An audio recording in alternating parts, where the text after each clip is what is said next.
12 घंटे पुणी बात्या संभावना सृष्टि है गभीर अवपात श्रीलंका उपकूल सृष्टि होता सिस्टम घनीभूत हो गभीर अवपात परिणत होती वर्तमान दक्षिण पश्चिम बंगोपसागर पार्श्ववर्ती दक्षिण पूर्व श्रीलंका पार्श्ववर्ती विषुवरेखा निकटस्थ भारत महासागर अंचल में केन्द्रीभूत रही आहरी अधिक घनीभूत हो दक्षिण पश्चिम बंगोपसागर में उत्तर उत्तर पश्चिम दिग को गति कर तमिलनाडु और पुडुचेरी मुहाइब जदि बात्या सृष्टि हुए यार ना दितुआ यार विशेष प्रभाव ओडिशा उपर रहिबो नाही।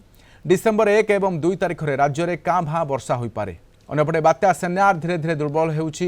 एबे बात्या सेनार गभीर अवपात रूप नहीं बेले संध्या सुधा अवपात परिणत हो क्रमशः दुर्बल हेब।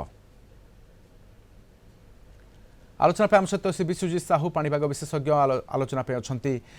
श्री विश्वजीत साहू 12 घंटे पुणी बात्या देखा मिलूँ कि कौन चित्र देखुंत एबे? नमस्कार। प्रथम तो वर्तमान जब आप देखिए जो आम क्लाउड मास रही जना पड़ी श्रीलंका निकट जो सिस्टम टी बहुत तुरंत बेगे घनीभूत होगामी किसी घंटा आप धरिकी चलतु अपराह कि संध्या भितर बात्यार परिणत हो पारे सिस्टम टी बात्यार परिणत है या ना द्वितीय रखा किंतु आ गोटे जिन रोचे यार जो मुवमेंट रही इनिशियली देखा उत्तर उत्तर पश्चिम से टी आपंकर पश्चिम उत्तर दिगरे तार मूवमेंट रहिबो जोटा कि इनिशियली जो पूर्वानुमान रोचे हमर चेन्नई रु पंडिचेरी भितर से कौन स्थान को गोटे स्थलभाग अतिक्रम कर यथेष अधिक संभावना रोचे